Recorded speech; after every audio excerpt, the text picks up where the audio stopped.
8 most dangerous animals in history, the truth behind their attacks. From the frozen Arctic to the lush Amazon, the natural world is a place of wonder, beauty, and often, danger. Contrary to popular belief, predatory animals most often attack people not out of their own bloodthirstiness, but out of the instinct of self-preservation. This can be caused by a person invading a predator's territory or disrespecting it. In any case, biologists claim that any aggression on the part of animals almost always has a prerequisite. However, there is another group, the so-called man-eating animals. They in turn attack a person seemingly only out of bloodlust. Or is it? What drives these creatures to such extremes? Is it hunger, a learned behavior, or something more primal? Today we will tell you about 8 animals that hunted exclusively people and intimidated entire settlements, and we will explore the reasons behind these unusual behaviors. Join us as we journey into the heart of these mysteries and uncover the truth behind these attacks.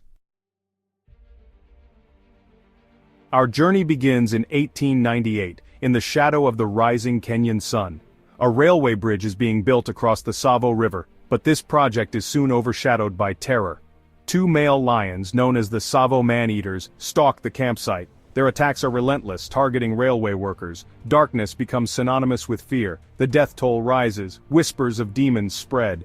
John Henry Patterson, tasked with overseeing the bridge, battles the predators. Armed with his rifle, he sets out to end the terror.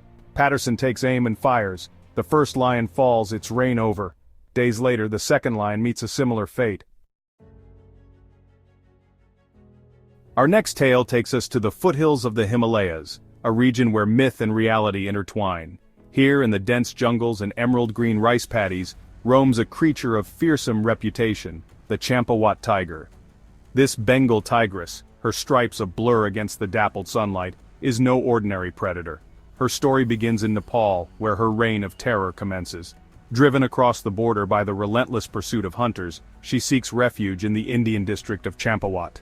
But her thirst for blood follows. Villagers whisper tales of a phantom predator, a silent stalker with eyes like burning coals.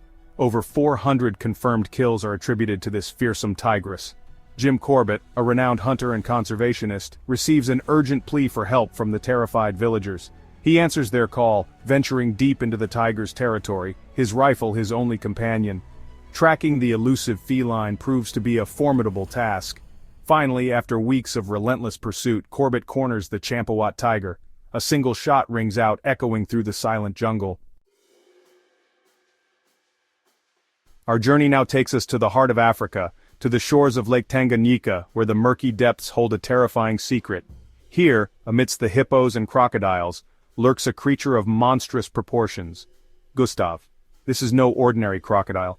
Gustav is a behemoth, a Nile crocodile of almost unimaginable size, rumored to measure over 20 feet in length. Local legends paint him as a malevolent spirit, a bringer of death.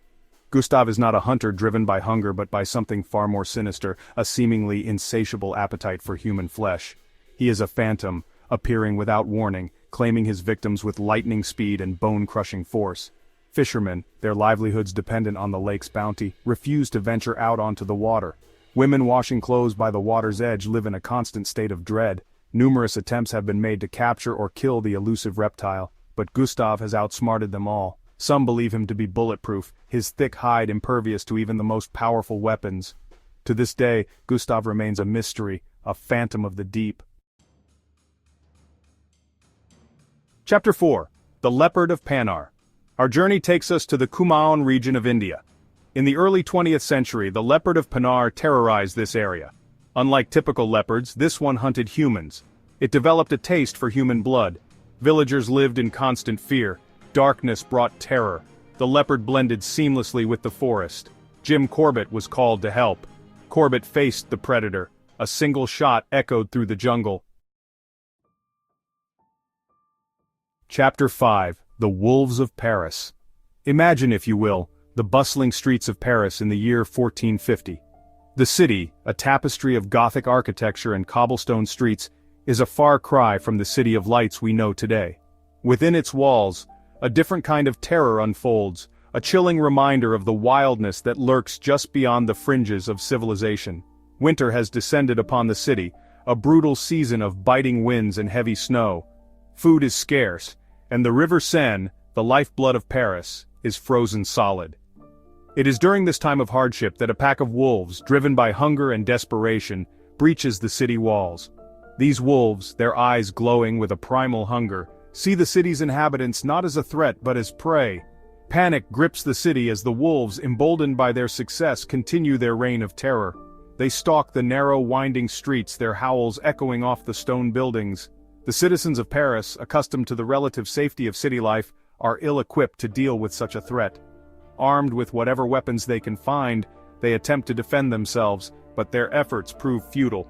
Finally, after weeks of terror, the wolves are driven back into the surrounding countryside. Chapter 6. The Bear of Mysore.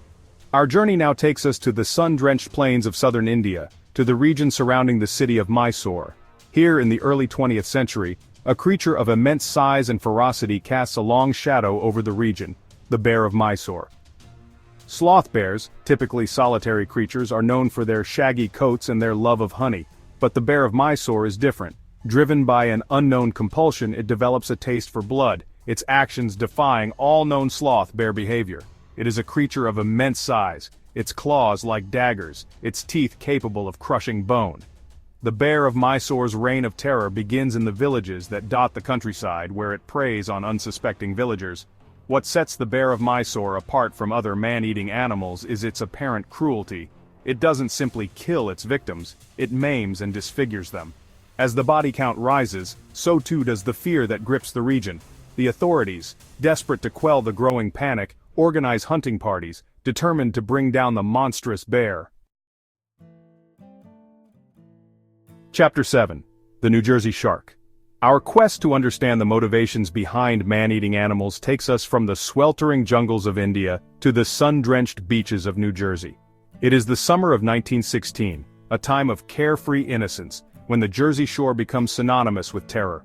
The ocean, typically a source of joy and wonder, transforms into a hunting ground for a creature of immense power and primal fear, the shark. It begins with a series of attacks, swift and brutal, leaving behind a trail of blood in the water and a community paralyzed by fear. Swimmers vanish beneath the waves, their screams swallowed by the crashing surf. The attacks, unprecedented in their frequency and ferocity, send shock waves through the coastal communities. The culprit, a great white shark, its size and power exceeding anything previously encountered, becomes known as the New Jersey Shark. Newspapers, their headlines screaming of the Jersey Man-Eater, fuel the growing panic. Beaches, once bustling with sunbathers and laughter, stand empty. The ocean, once a source of solace and recreation, is now viewed with suspicion and dread. The New Jersey Shark, its reign of terror brief but brutal, becomes a cautionary tale. Chapter 8. The Beast of Gaden. Our final chapter takes us to the rugged, mist-shrouded region of Gévaudan, in south-central France. It is the 18th century, a time of enlightenment and reason, yet even in this age of scientific advancement, some mysteries defy explanation. For 3 long years from 1764 to 1767, the region is terrorized by a creature of unknown origin and terrifying ferocity, the Beast of Gaden. Imagine, if you will, the rolling hills and dense forests of Gaden, a region steeped in folklore and superstition. It is against this backdrop of rural tranquility that a series of gruesome attacks begins. Shepherds tending their flocks, women collecting firewood, children playing in the fields, all become victims of the elusive predator. Descriptions of the beast vary wildly, fueled by fear and speculation. Some describe it as a wolf of monstrous size, its eyes glowing red, its teeth bared in a perpetual snarl. Others speak of a creature unlike anything known to man, a hybrid of wolf and dog. The attacks, characterized by their brutality and the beast's apparent preference for human victims, send shockwaves through the region. The mystery of the Beast of Gaden continues to fascinate and terrify to this day. From the lions of Tsavo to the shark-infested waters of the Jersey Shore, these stories remind us that while nature can be beautiful, it can also be incredibly dangerous. The creatures we've explored today, driven by a variety of factors, crossed the line between the wild and the human world, leaving behind a legacy of fear and fascination. Understanding the reasons behind these attacks, whether it be habitat encroachment, dwindling prey populations, or something more primal, can help us coexist more peacefully with the animal kingdom. By respecting the delicate balance of nature and recognizing the power of the creatures we share this planet with, we can strive to prevent such tragedies from occurring in the future. Thank you for watching and stay safe out there.